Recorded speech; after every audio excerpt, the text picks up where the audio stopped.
Greetings and salutations, and thank you for clicking on the video. If you're new to Linux, or if you're thinking about getting into Linux, I'm glad you found this video because it's going to help you a lot. We're going to talk about useful Linux applications. These are the applications that you will use to get things done. A lot of people ask me, what applications do I need to have installed on my Linux system to get things done? I'm going to give you a basic list of those today. We're going to go through a bunch of applications. And if you've been using Linux for a while, if you're somebody who's been following my channel, I'm going to give you some of my opinions about these applications and which ones I think are the best. So you might enjoy that even if you're not a Linux newbie. However, do keep in mind that a lot of this is my opinion, but some of it also is feedback from my many clients. They talk about different applications. They ask me, what do I need to get this done? And I tell them, so that's where a lot of this comes from. And I do realize that folks out there have their preferences, and you may disagree with my preferences for whatever reason. That's fine. No problem whatsoever with that. Just take what I say with a grain of salt and realize that everybody is a little bit different, so you might have a reason for using a different application than I talk about here. Okay, let's start with the basics. Let's talk about browsers. In Linux, usually, if you're going to be using a major distribution of Linux, the browser that will come pre-installed is Firefox. That's not true of every Linux distribution. Some of them add some of the lesser known browsers. Midori comes with a few distributions. You also might see Chromium as the main browser, but Firefox has traditionally been the browser in Linux. And Firefox is a good browser, and there are a lot of extensions available for Firefox, and you can do a lot with Firefox. So if you are not somebody who has a very demanding web life, you're going to be doing Facebook, watching a few YouTube videos, playing a few online games, then Firefox will probably work fine for you. If you use a lot of Google services, if you would like to watch Netflix very easily and use services like that, then I would suggest that you go on and install Google Chrome. Google Chrome is my browser of choice and has been for many years, simply because of the fact that I do use a lot of Google services, and so I find it a more pleasant way to go than trying to use Firefox. However, I keep both Firefox and Chrome installed on my machine just in case I come across something that might work better in Firefox than Chrome. Every now and again you do come across something like that. Now, Chromium is an open source version of Google Chrome. It's about 90% of what Google Chrome is. It's just missing the proprietary parts that Google adds to Google Chrome. So you might be able to just download Google Chrome from the repositories in your distribution and you would be fine. Well, Chromium, make sure I said that properly. Google Chrome is probably not going to be on your repositories. As a matter of fact, it isn't. You're going to have to go to the Google site and download a file. If you're running a Debian-based distro like Debian itself or Ubuntu, you'll need the deb package. If you're running something like Fedora or OpenSUSE, you will need the RPM package. And if you're running something else, most Linux distributions have some way or another to install Google Chrome.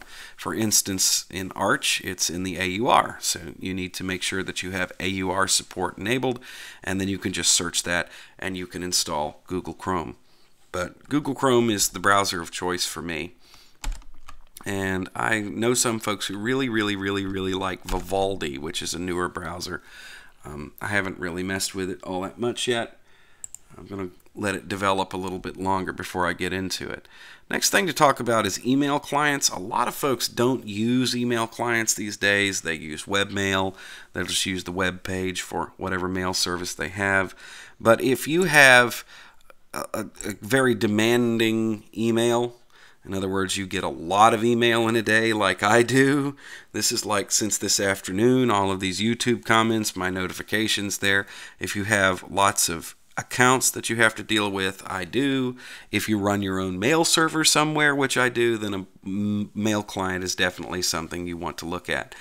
Thunderbird is sort of the default standard in Linux. It's been shipped with a lot of Linux distributions over the years, and even though the numbers of people who use mail clients are lower, those who do, like myself, are very vocal about what they need, and Thunderbird seems to be the one that works the best for me, at least. There are other choices. There's one called Evolution that comes with the GNOME desktop. I used to be a big fan of Evolution, but not anymore. Another one of note is Geary. Geary is a simple web client that I used to use. I used that a couple of years ago for a while, and then the project looked like it was going to die, and now the project is going again, and it's been forked, so the elementary OS folks have a forked version of Geary that they put into their desktop. So either way, it's going to keep going one way or the other. I just can't use it anymore because I do run my own mail server, and Geary doesn't do some of the things I need it to do. So those are the main mail clients. Thunderbird is probably the easiest one to get set up. And if you have an email from something like Yahoo or Gmail, it's just a matter of following the bouncing ball, and it'll set that up for you. Also wanted to talk about BitTorrents, because BitTorrents are a way to download files off the internet. A lot of people don't even know BitTorrents exist, which is really strange. The program that kind of comes by default with a lot of distributions is one called Transmission, and I don't do a lot of torrents, so it doesn't really, you know, this is enough for me. I couldn't even come up with another one to put on the list because I do it so rarely. There are some open source projects that distribute software by torrent, and of course torrents can get you in trouble because you can download things that you're not supposed to, like pirated copies of movies and songs and stuff like that. So we're just going to focus on the legitimate reason for having a BitTorrent client around, and that is to do things like, you know, download software. Be good out there. Let's see, what else do we have to talk about? Let's talk a little bit about chat while we're still in internet. And the only one that I really want to talk about here is HexChat. There is IRC chat. Now, IRC chat has been around for a long time, and it's still very popular in the Linux world. There's a lot of cool things out there. You can chat on IRC. A lot of different communities, and for instance, Linux Mint has an IRC chat room where you can log in and get help for things, and that's what this goes to automatically here. So that is something that you might want to get into. I don't use chat, so I'm not a big fan of it. They also include Pidgin here. Pidgin comes with a lot of different distributions, and that lets you interface with different chat services. You'll have to look into that for yourself. I'm not a chatter. Alright, the next thing that we need to talk about is text editors. Text editing is important in Linux because a lot of the configuration files are stored in plain text format. In Windows, they have a text editor called Notepad. In case you ever wondered what that thing did, that's for doing the same thing, editing configuration files in Windows. In Linux, we use it a bit more extensively, so there are more choices. One that you're going to see on a lot of distributions, if they have the GNOME desktop or something based on the GNOME desktop, is Gedit. So I'll open that up here. This is an older version of Gedit because this is Linux Mint 17.3. Gedit has since had a facelift, but it's essentially the same application. And Linux Mint themselves have forked Gedit into another application called Xed, which looks like this. They didn't like the styling of the new Gedit application, but it basically does the same thing. You can write text in here. There are other text editors to choose from. Of course, there's one called Kate, and that is one that is used very commonly in the KDE desktop environment, but it's available for pretty much every Linux distribution. That's an advanced editor. If you have the Mate desktop, there's Pluma, and another couple I wanted to show you are terminal applications, the first of which is Nano. So you'll see a lot of Linux commands out there, or you're getting help with something. You'll see that somebody will say to use Nano to open a text file. This is what Nano looks like. It runs in a terminal. It's a very simple and easy to use text editor. And then another text editor that you need to be aware of, because this is a big one in the Linux world, is Vi. Also sometimes called VI, but most people I know call it Vi. And actually what's included in most Linux distributions these days is a program called Vim, which is VI improved. And in Ubuntu and Linux Mint, you get Vim that's running in Vi compatibility mode. So this is what Vi looks like. And you see it's kind of difficult to figure out how to get out of Vi. So I'm just going to, let's see, I think I escape. Q, how do you do it? See, I don't use Vi. I'm not even going to try it. I'm just going to close the terminal. Goodbye, Vi. See you later. And that's pretty much all I'm going to say about text editors. So let's talk about Office. This is an important thing that people ask a lot about. And I've got a couple here on the list. If you're just looking for a Linux-only word processor, you don't need a whole Office suite. Then AbiWord is very nice, and then they have a spreadsheet that goes along with that from the GNOME project called Gnumeric. But most Linux distributions ship with LibreOffice, and LibreOffice is a direct replacement for Microsoft Office. It does everything that Microsoft Office does, and it's about 99.9% compatible with Microsoft Office. This is a cross-platform application that is available on any computer that you might want to sit down in front of, and a lot of Linux distributions include this by default. Some don't, you have to go get it, but the bigger distributions, they tend to already have this installed. So we have several different applications here, and if we just open LibreOffice, that icon, then you can see that we can write a document, we can create a presentation, we can run spreadsheets. So this is what the presentation software looks like, and looks a whole lot like the one that's in, what is the one that's in Microsoft? PowerPoint, that's what that's called. And then you can also write write documents here. And LibreOffice writes documents in a format called ODT, which is Open Document Text, but it will also open and save to the DOC format, DOCX, stuff like that. So no big deal. You can also convert stuff over. I'm not going to get into LibreOffice. I've been using LibreOffice since the day it came out. Before that, well, LibreOffice is a fork of a program called OpenOffice. And OpenOffice used to be very common on Linux, and then they forked to LibreOffice, and OpenOffice continued in their direction. Most of the distributions put out LibreOffice. As a matter of fact, I heard the other day that OpenOffice is about dead. Okay, so let's jump down here to sound and video. We're going to talk a little bit about some applications there. If you have a CD collection and you would like to rip your music into your computer, then I would suggest using Asunder. There are a lot of applications that will do that. Some of the big music players have that functionality built in, but if you want a separate application that does a really good job, then there is Asunder, and you can rip your music into all kinds of different formats, and you can change how the file names are set up, whatever you want to do. This is a great application to take a look at. It's kind of plain Jane on the screen, but it's very cool. As far as CD burners are concerned, there's Brasero. Brasero comes with Linux Mint. I think still it does. I think Ubuntu has dropped it or added it. Depends on the distribution. Very much depends on the distribution. But Brasero will allow you to burn CDs and DVDs, and it's also that's Banshee. We'll talk about that in a minute. I wanted Brasero. Thank you. There we go. So let's talk about Brasero. So this lets you burn audio CDs and DVDs and copy discs and all kinds of really groovy things.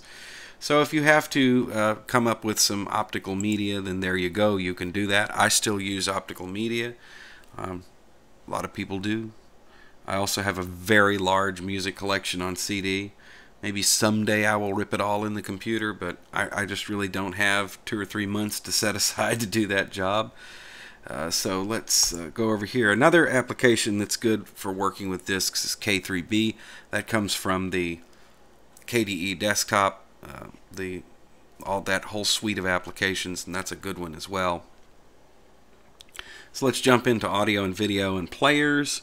So we have Amarok, which is a player that's available. That's one that's in KDE as well. That's available on most Linux distributions.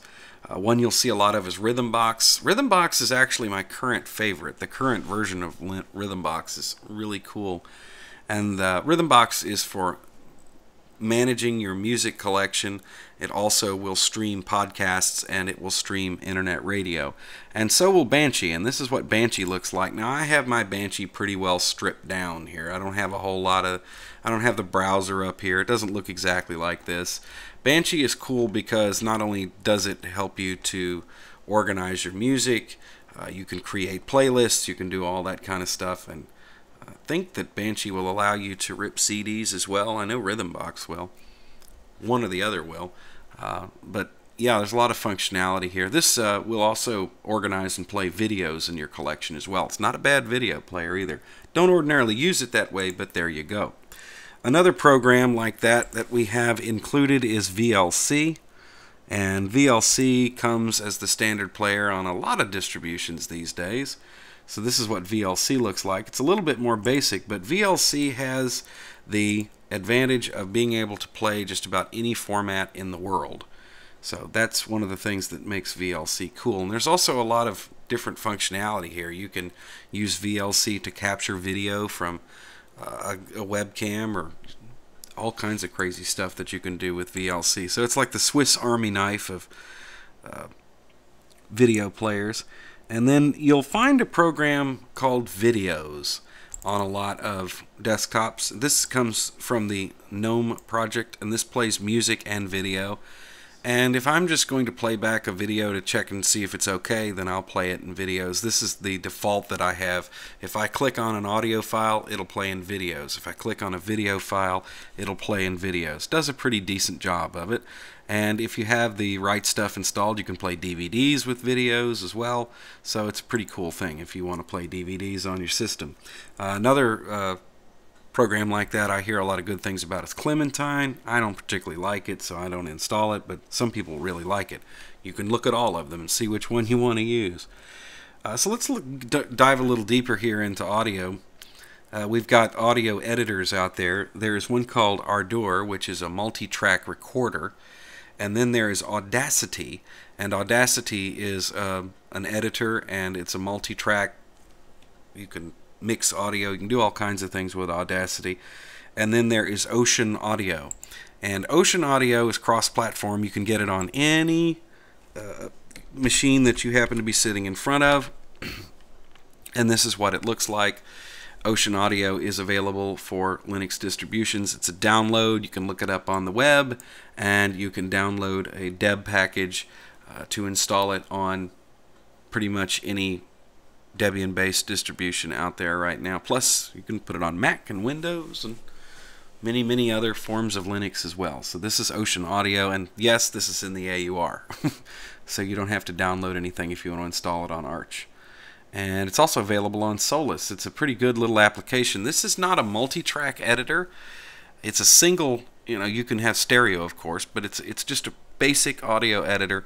And for a long time I used Audacity, and I switched over to using Ocenaudio because Ocenaudio, number one, it's a little simpler, and number two, I have found that Ocenaudio is very stable. You can be, have like a 2-hour file in there, and you can be cutting it down, and it just keeps going.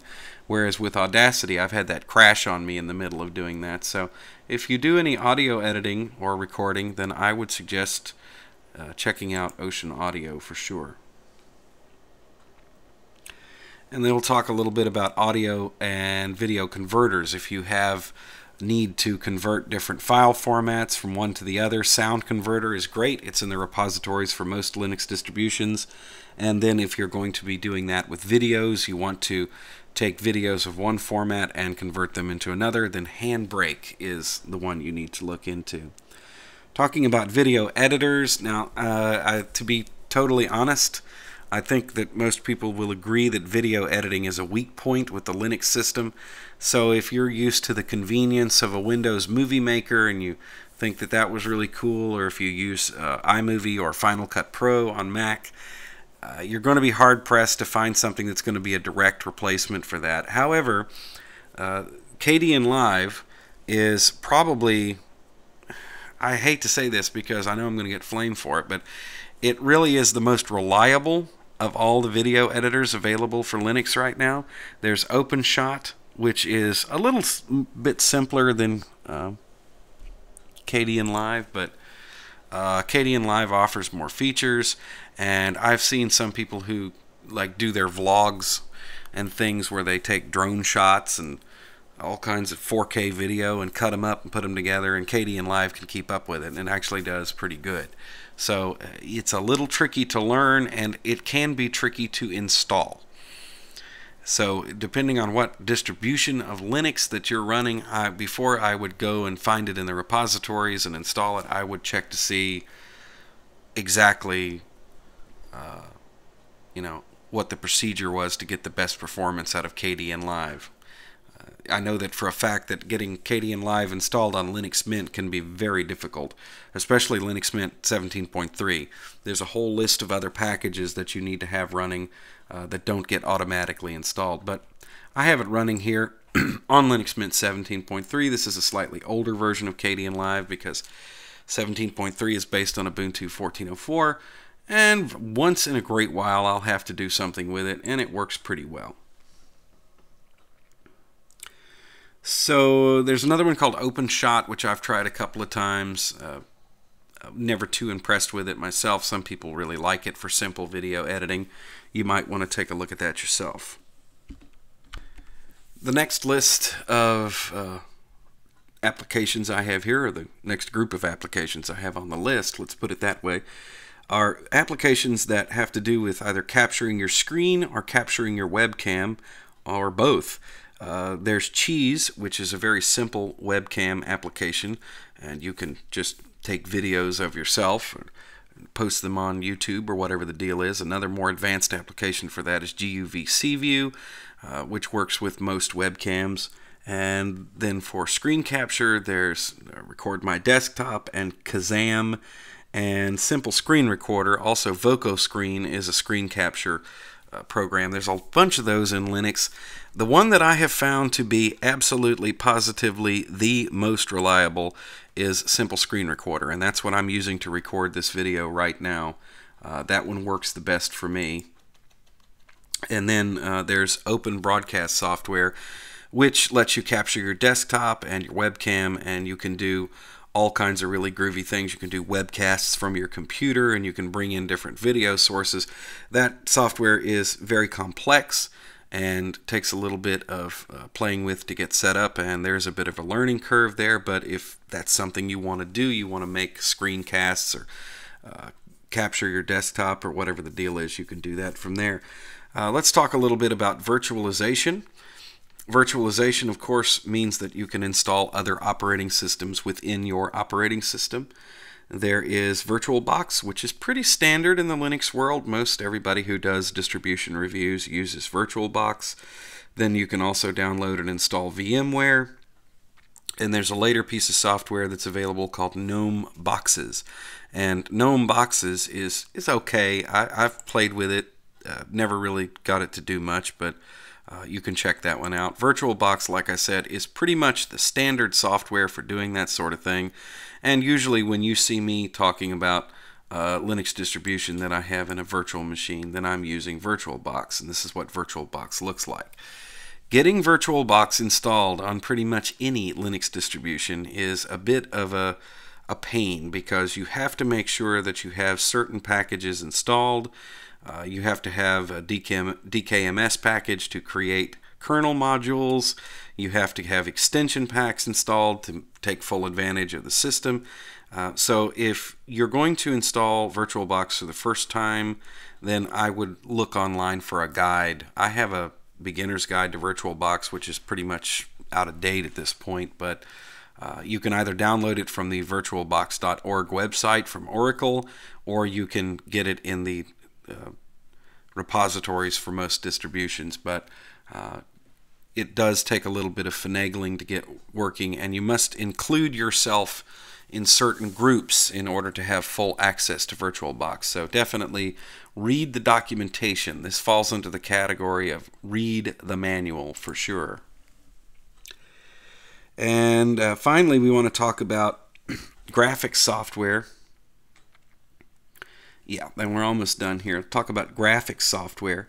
For 3D graphics, there's a program called Blender.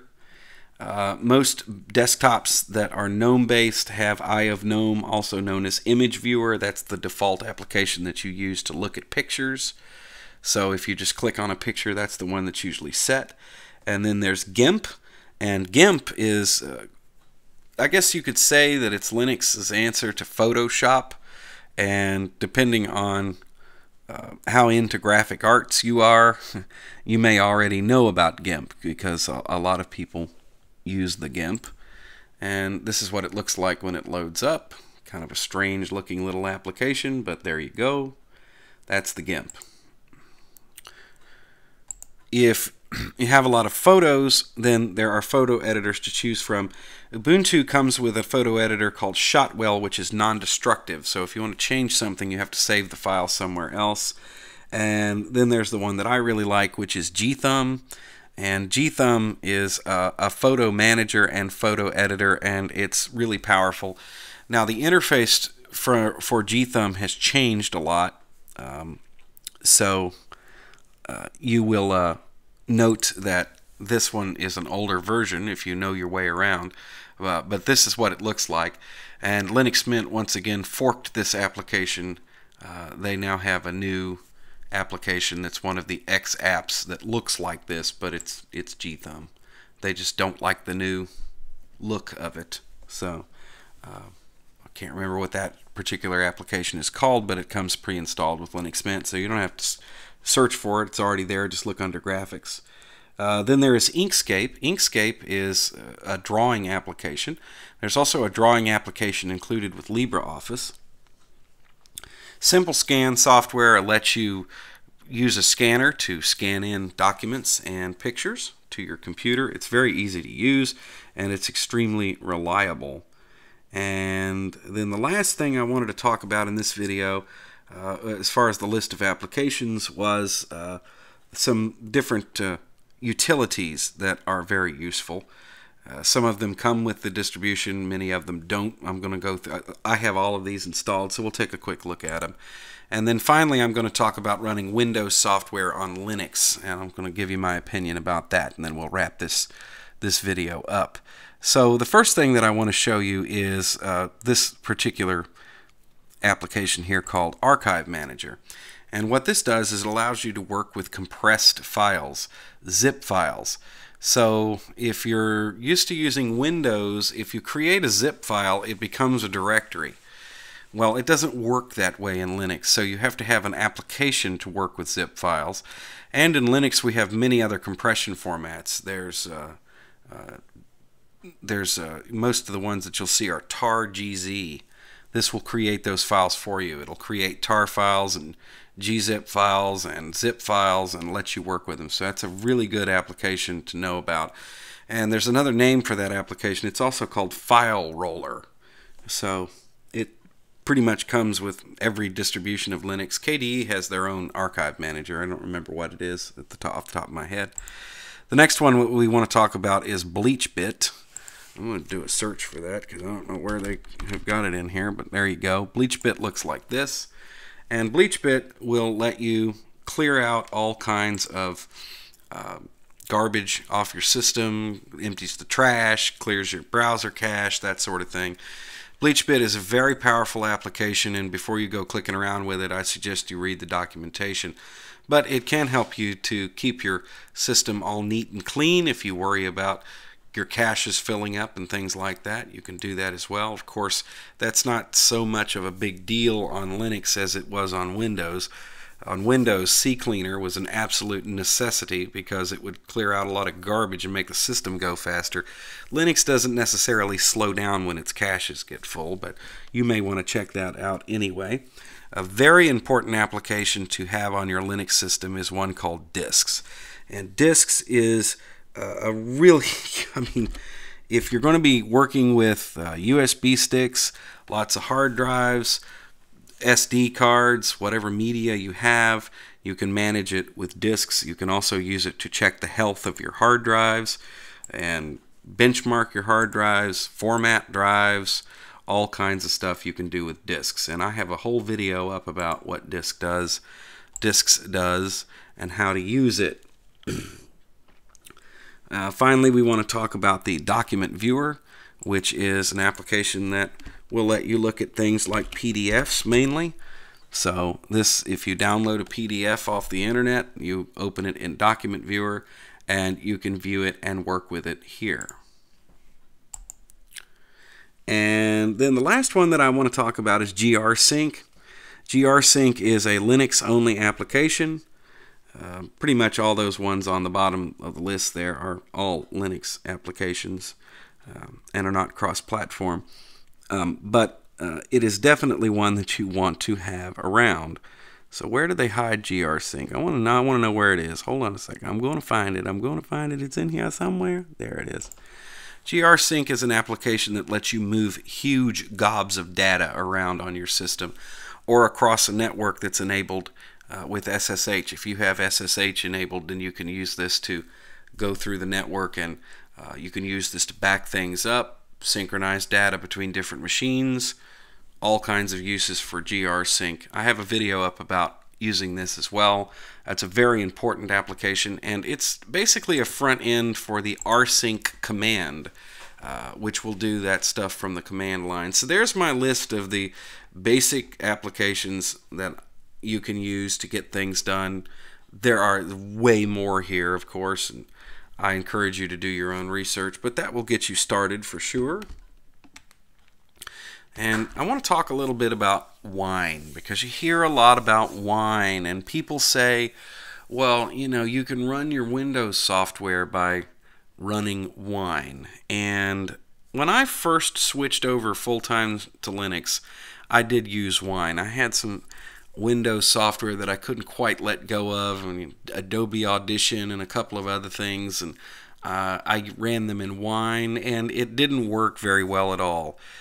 It really depends on the software whether it's going to work. Wine is more of a hack than it is a legitimate platform for running software. So it's catch as catch can. If you have a bunch of Windows games, you might want to try it in Wine. At this point in time, I don't have any Microsoft related software anywhere near any of my systems. I am 100% Linux based. And the reason why I did that was because I noticed that running a Wine environment opened you up to the same vulnerabilities that running Windows does. So I finally made the decision. I said, look, there's nothing here that I can't live without. I'm going to get rid of this, and I'm just going to run all Linux applications. But if you have some strange Windows software, maybe it was designed to run on Windows XP or Windows 7, and you just can't let it go, you may be able to get that running on Wine. So that might be what you need to bridge the gap if you're coming from Windows to Linux. So do learn about Wine. People tend to make it out as being easier to use than it actually is. There's a bit of a learning curve with Wine, so do your research before you start fooling around with it. But that's my take on using Wine. Or there's also another program called Crossover, which you have to pay for, that will help you to run Windows applications. And then there's Play on Linux as well. Play on Linux is mainly for games, but those are all applications that let you run Windows software on a Linux system. And if that's something that you absolutely have to do, you can do your research. Look up your application and look it up against Wine or Crossover and see if that's something that's going to work for you. Me personally, I use software that's already available in Linux, and so therefore I don't bother with doing that sort of thing. But there you go, gang. That's my video. I'm going to post this list of software in the description to the video, and just for reference sake there, and then you can take that list and you can go off and do your own research as you roll along in your Linux journey. Be sure to check out Easy Linux on the web, check out Easy Linux on Facebook, and also check out freedompenguin.com for lots of great stories about Linux. We'll do this again soon. Thanks for watching.